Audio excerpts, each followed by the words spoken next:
محبت کیا ہے؟ دل کا درد سے معمور ہو جانا۔ محبت کیا ہے؟ دل کا درد سے معمور ہو جانا، متاع جاں کسی کو سونپ کر مجبور ہو جانا۔ ہاں، اپنی خوشی نہ خوشی کسی کو سونپ کر مجبور ہو گئے۔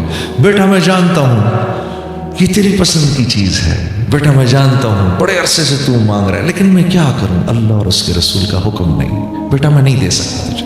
ہاں، مجبور ہوں میں، اپنا بھی دل چاہ رہا ہے، اکلوتا بیٹا ہے، اکلوتا بچہ ہے، رو رہا ہے، آنکھوں میں آنسو ہیں، مجھے چاہیے مجھے چاہیے، لیکن نہیں بیٹا نہیں بیٹا، تیرے آنسو برداشت کر سکتا ہوں، ہاں تو کیا تیرے جیسے 100 ہوں آنسو برداشت کر سکتا ہوں، لیکن اللہ کا حکم نہیں توڑ سکتا، بیٹا میں مجبور ہوں۔ ہاں، تو متاع جاں یہ محبت کی نشانی ہے، متاع جاں کسی کو سونپ کر مجبور ہو جانا۔ ہاں، جب ہم کہتے ہیں نا رب ہے اللہ میرا رب ہے، تو پھر کیا ہے؟ اللہ من چاہی نہیں چلے گی، رب چاہی چلے گی۔ ہاں، لا الہ الا اللہ کا مفہوم کیا ہے؟ ہاں، من چاہی نہیں چلے گی، رب چاہی چلے گی، جیسے آپ چاہیں گے ویسے کریں گے۔ یا اللہ میں کچھ نہیں، میرا کچھ نہیں، مجھ سے کچھ نہیں، یا اللہ آپ کا سب کچھ، آپ ہی سے سب کچھ، اور آپ ہی سب کچھ۔ ہاں جی، تو اس نہج پر اللہ چاہتے ہیں ہم آ جائیں، اس نہج پر۔ یہ کہنے کو معمولی سی بات ہے، پتہ ہے قرآن کی آیت اترنے وَإِن تُبْدُوا مَا فِي أَنفُسِكُمْ، جو کچھ سامنے کر رہے ہو، أَوْ تُخْفُوهُ، اور جو دلوں کے اندر گزر رہی ہے، يُحَاسِبْكُمْ بِهِ اللَّهُ، اللہ تم سے دونوں چیزوں کا مواخذہ کرے گا، اللہ تم سے دونوں کا مواخذہ کرے گا۔ اب دل پر تو اپنا کنٹرول نہیں ہے، دل میں پتہ نہیں کیا کیا ہے۔ تو صحابہ کرام جو کہ اطاعت کا مجسمہ تھے، وہ تو ہر وقت اس حال میں رہتے تھے، ایک حال میں رہتے تھے۔ ہاں، اللہ کے نبی کی صحبت کا اثر ایسا تھا، وہ ایک حال میں رہتے تھے، اس انتظار میں رہتے تھے کہ کوئی اللہ کا حکم آئے جس پر کہ ہم مر مٹیں، وہ اس حال میں رہتے تھے۔ ہاں، کوئی تو اللہ کا حکم آئے میری جان استعمال ہو جائے، ہاں کسی طریقے سے۔ وہ اللہ کے نبی کی صحبت کا یہ اثر تھا ان کے اوپر۔ اس لیے اللہ کے نبی یہ فرمایا کرتے تھے، میرا تم لوگوں میں آنا، میرا تم لوگوں میں آنا اور تم لوگوں میں رہنا بھی رحمت ہے، اور میرا تم لوگوں میں سے چلے جانا بھی رحمت ہے۔ ہاں، کیونکہ دیکھو نا، اگر سورج ہر وقت چمکتا رہے، ہر وقت چمکتا رہے سورج، اور رات ہی نہ ہو، تو پھر ایک وقت آئے گا سارے درخت جل جائیں گے، ایسا ہی ہوگا نا۔ ہاں، صحابہ پر اب وہ حال آنے والا تھا اللہ کے نبی صلی اللہ علیہ وسلم کی صحبت کی وجہ سے، کہ اب وہ اپنے دنیا کی اتنی بے رغبتی آ گئی تھی کہ کپڑے پھاڑ کے جنگلوں میں نکلنے والے تھے۔ تو یہ بھی مقصود نہیں ہے، ہاں مقصود تو دنیا میں رہنا ہے۔ اس لیے اللہ کے نبی فرمایا کرتے تھے، میرا تم لوگوں میں رہنا بھی رحمت اور تمہیں چھوڑ دینا بھی رحمت ہے۔ ہاں، تو اب صحابہ کرام گھبرا گئے، یا رسول اللہ،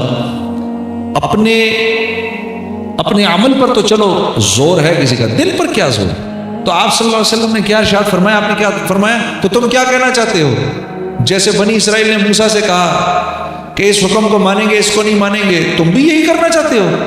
تم کہو سمعنا واطعنا غفرانک ربنا والیک المصیر، یہ بولو تم، ٹھیک ہے اللہ تیرا حکم آ گیا، سن لیا ہم نے، سمعنا، اور اب اس کی اطاعت کے لیے ہم تیار ہو گئے۔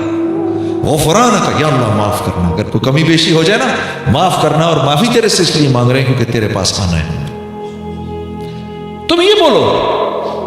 صحابہ نے کہا سمعنا واطعنا غفرانک ربنا والیک المصیر۔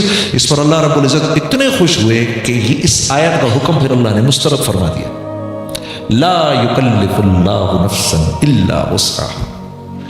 نہیں، ہم تو بس دیکھ ہی رہے تھے تم لوگوں میں کتنی محبت ہے، ہم کسی جان سے ایسا عمل نہیں مانگتے جو اس کے بس سے باہر کی بات ہو۔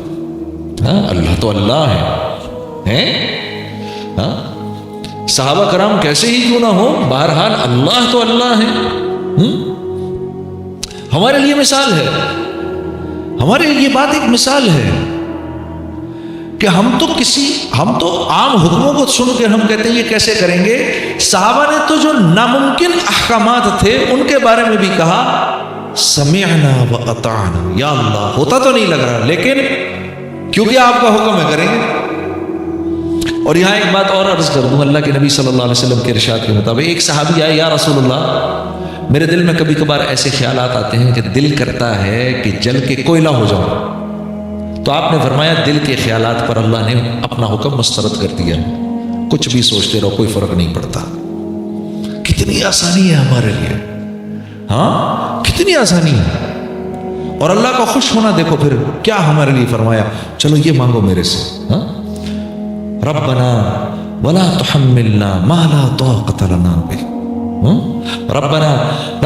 ربنا ولا تحملنا ما لا طاقت لنا به واعف عنا واغفر لنا وارحمنا لنكونن من الخاسرین۔ ہاں اب مانگو میرے سے، کیونکہ تم مان گئے، کیا اللہ کا نظام، کیونکہ تم مان گئے، میری منشا پر آ گئے، جو میری منشا تھی اس پر آ گئے، باوجود اس کے کہ عمل نہیں کیا، تمہارے دل کی نیت سے ہی ہم اتنے خوش ہوئے، اب تمہیں دینے کا ارادہ ہے، اب مانگو یہ مانگو یہ مانگو یہ مانگو یہ مانگو، سب دے دیں گے۔ تو آئے ہم یہاں پر اللہ کی منشا پر مر مٹنے کے لیے، نہ جان دینا مقصود نہ جان بچانا مقصود، اللہ کے حکم پر آنا مقصود۔ یہ ذہن بن گیا نا میرے دوستو، جس دن یہ ذہن بن گیا، آپ کے اٹھے ہوئے ہاتھوں پر فرشتے آمین کہیں گے انشاءاللہ۔ ہاں یہ مزاج بنانا ہے، کیا اللہ کا حکم ہے۔ ہاں اب معاشرہ بھی تو ہے، معاشرہ بھی تو ہے، معاشرہ کہتے ہیں کچھ اور۔ ہاں تو یہ آج کی بات نہیں ہے، یہ معاشرے کی اور نبی کی سنت کی جنگ تو ازل سے ہو رہی ہے، یہ آج کی بات نہیں ہے کہ یہ ہم کہیں گے کہ یہ آج کی بات ہے۔ قال الذين كفروا للذين آمنوا لو كان خيرا ما سبقونا إليه وإذ لم يهتدوا به فسيقولون هذا إفك قديم۔ واللہ یقین کرو 100% جو بات آج ہم کہتے ہیں افک قدیم، 1400 سال پہلے اللہ فرما رہے ہیں، یہ کفار یہی بات کہہ رہے ہیں ایمان والوں۔ بھئی یہ اگر باتیں عمل میں آ سکتی ہیں جو یہ باتیں کہہ رہے ہیں مولانا، ایگزیکٹ میں تو قرآن کی آیت آپ کو ایگزیکٹ بتا رہا ہوں، ایگزیکٹ یہی بات 1400 سال پہلے اللہ پاک نے بتا دی۔ یہ جو کہہ رہے ہیں کہ بھئی مولانا کہہ رہے ہیں بھئی یہ کر لو، یہ کفار کہہ رہے ہیں یہ اگر کی جا سکتی ہوتی تو ہم تو پڑھے لکھے ہیں، تم سے پہلے کر لیتے، ہم تو پڑھے لکھے ہیں، ہاں یہ ہم تم سے پہلے کر لیتے، تمہیں بتانے کی ضرورت کیا تھی ہمیں۔ اور سنو اذ لم یہتدوا بہ فسیقولون ھذا افک قدیم، ارے پرانی باتیں ہیں یار، کدھر کی باتیں کر رہے ہو تم لوگ، کون سی داستانیں کون سی کہانی بیان کر رہے ہو، ہاں یہ کہانیاں ہیں، قبر میں جاؤ گے منکر نکیر بیٹھے ہیں، ارے کرنے کی کہانی کی باتیں ہیں بھائی، کوئی کچھ ماننے کی باتیں تھوڑی ہیں۔ حشر ہوگا، میدان محشر ہوگا، پل صراط ہوگا، ہیں سود اللہ سے جنگ ہے، کہاں لکھا ہے، کون سا کاروبار ہو سکتا ہے، جھوٹ کے بغیر ہم گاڑیاں نہیں بیچ سکتے،